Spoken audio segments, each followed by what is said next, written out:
Good afternoon, everyone. Well, it's a bit of a dull day here in Waihi. We have actually had a bit of rain, just a sprinkle, probably only 1 mil. But this afternoon I'm getting into this fencing. So I've got this section done, so we call this the quarry paddock. So that's all done around the corner there. And this is where the branch came down out of the bush. So I've just got to do this stretch along here. And we're actually thinking about getting rid of this fence because we want to alter some of these fences, or some of these paddocks. So that paddock up there is going to get changed, and the other one, which is opposite this one, is going to get changed. We're going to add in a piece of what we call gum hill, which is at the back. So it'll be another long skinny paddock there.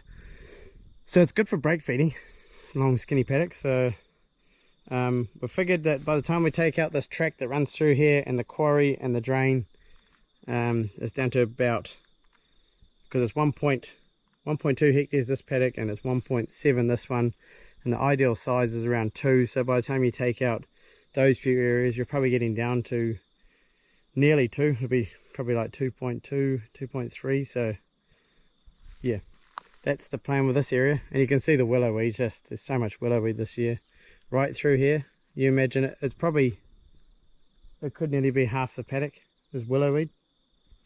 So yeah, so what I've got to do now is just go down and connect this one onto the hot wire, and then that'll be done. And then we're going to carry on going this way. So we shall carry on.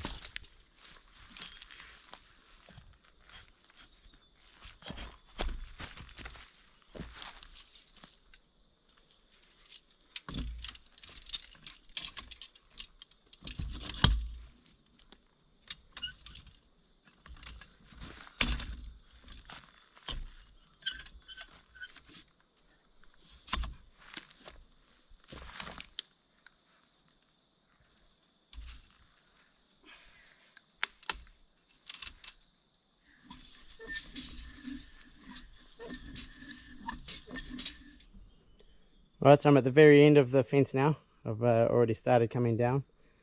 I was a bit worried about how my dad, or what my dad was going to think, because he likes the batten fences, or over the other side there, any that he's re-fenced himself are 5 wire with 2 electric or 1 electric. So he wasn't too worried about it in the end.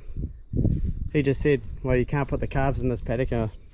Yeah, that's right. If you put calves in here, they just go under the fence and into the bush, so that's fine. So we've got one paddock now like this that we can't put calves in this paddock because they could end up in the bush. But I don't think he was too worried because he doesn't have to maintain it now, it's me. So yeah, as long as it's kept tidy and the stock are out of the bush. But you can see how much the willow weed has taken over quite a bit down through where the drain is, other patches around, just from the damp weather we've had. Yeah, don't get me wrong, those new fences are really good, because the last farm where we share milked, where I started YouTube, was all just 1 wire electric.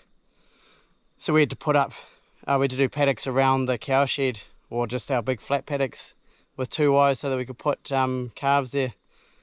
So yeah, we appreciate those 5 wire with 1 electric or batten fences, because it keeps the calves in. But I just think for along the bush edge where you got trees potentially falling, branches, 1 wire is just easier maintenance, because you know, if a branch falls on, it's just 1 wire, cut the branch off, stand the wire back up. So that's the main reason why I'm doing it here. Alright, so that's the fence done for now. I've just strained it up. We just use these inline tensioners. They're spring loaded, so they're quite good to use. So I'm just going to go for a long look along here and see how the wire is, and other than that, it's done. Yeah, like I said, we're not going to worry about that fence at this stage. We'll leave it, probably pull it out. So yeah, now we're going to go and have a look at the second silage strip. We've finished the first one. So yesterday I fed out the last load. So now we're going to go and see if it's worth feeding out. Going to open it up and see what it's like. So hopefully it's all right.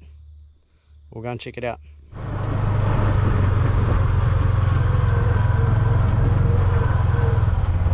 Looks good to me. All the wires are nice and tight, so yeah, we are going to go and open up that silage pit now. Power's not very strong at the moment, but that's because we've got a lot of shorts around with trees being on fences. I know where there's one I'm going to go and disconnect now.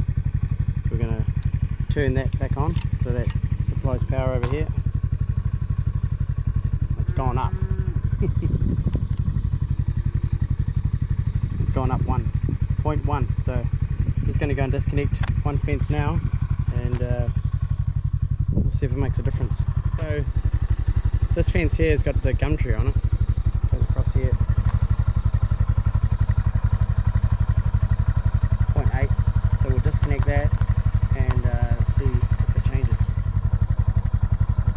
There's a big jump, that's half, so still not very high, but we'll definitely have it higher than that before we start carving. I just spotted this, so that middle wire there is electric and it's obviously got no insulator, so we're just going to check. So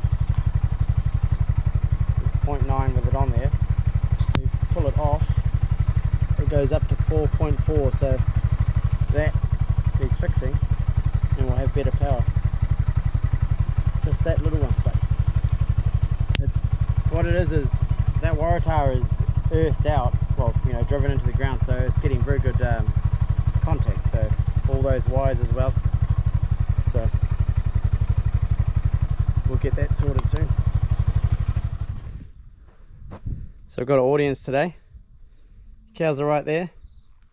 I just remembered, because last season I didn't feed out this pit because we didn't fill it, but it's pretty tight in here to get the feed out wagon in, right against the fence here, and the wagon's against the fence on the other side. So what I was just looking at is I could cut that tree. There's not a lot left to it, it's just the trunk, and then comes out, cut that off, and then move that fence back another nearly 2 meters, even drop a bit of rock along there, move it back to that other tree back there, and it'll give me another 2 meters of space just to get the feed out wagon in. It's pretty tight, it's not ideal. The feed out wagon ends up sitting on a bit of an angle,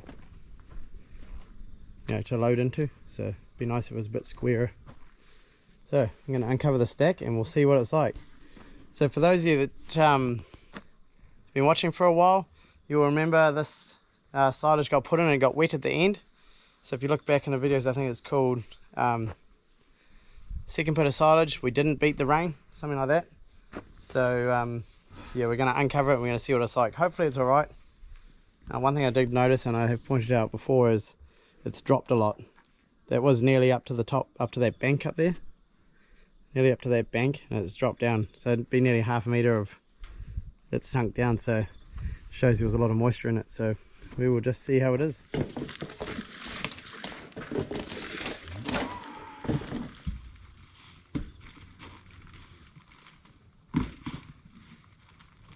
I'm going to pull that cover back now and we're going to have a look and see what it's like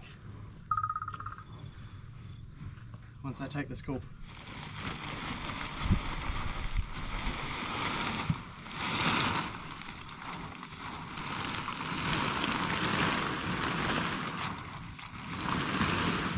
Yes, there is a lot of rot around here. I'll probably scrape that out.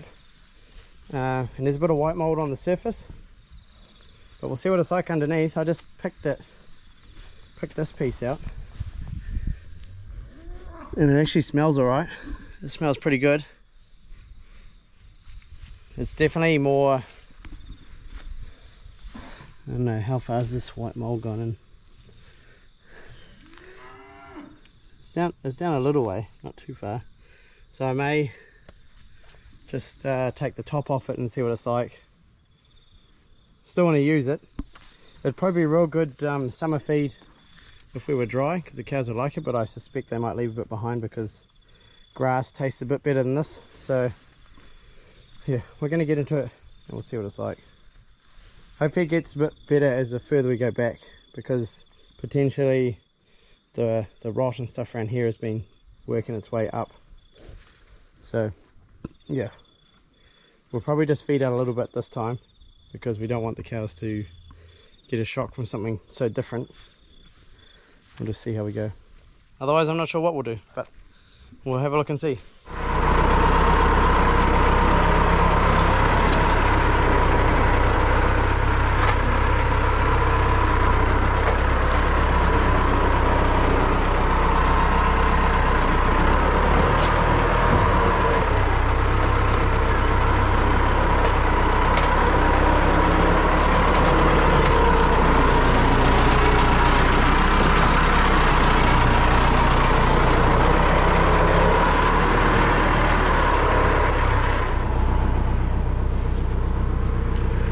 actually not too bad underneath.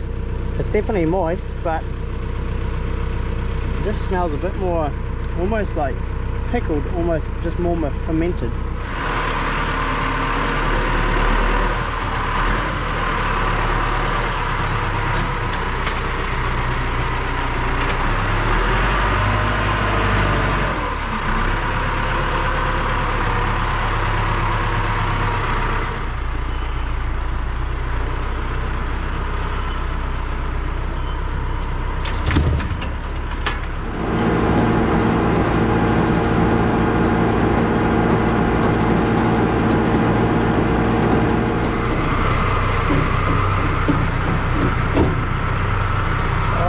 Don't look too impressed with it. Well, I'm not sure if I'm going to carry on feeding that silage. I do have a couple other options, so I'm just going to go and do some investigating. But I sprung a little leak. This hydraulic hose here has been rubbing against the chassis there and it's worn through. It's for the steering, so you can see a bit of oil on the ground there. Better get that fixed so we can use the tractor tomorrow. So yeah, otherwise that's going to be all for today. I'm going to go and, like I said, do a bit of research, see what else we can do, because be good to feed the cows some more. So yeah, we'll carry on. Alright, so it's about 5:45 and I've actually just shifted the cows that I just fed the silage out to. Yeah, I want to know what other people think. I was just talking to the lady I used to work for, and she said that white mold won't cause the cows to slip. She said it's when it's red. So it's not, the mold's not going to cause them to slip, but is wet silage going to cause them to slip? The, you know, the acidy, I guess it's quite acidy. I've just had a look up here. We'll walk up now and have a look and see what they've left behind, because they have left a little bit behind, but if they were left in here, I think they would probably clean it up. So you can see where it's been.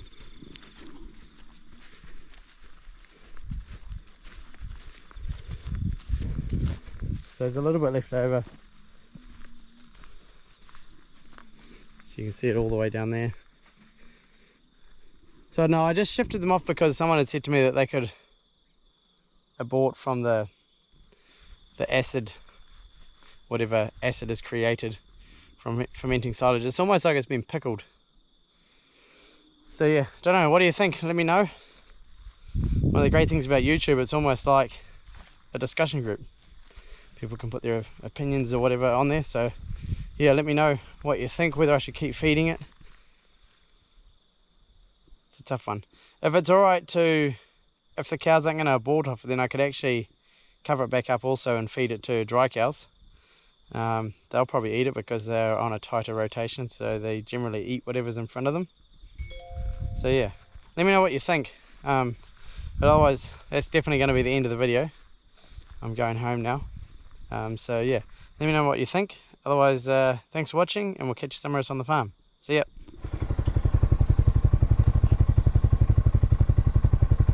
Winter. Well, it's their lucky day. Going in there definitely isn't slowing the round down. If anything, it's speeding it up, but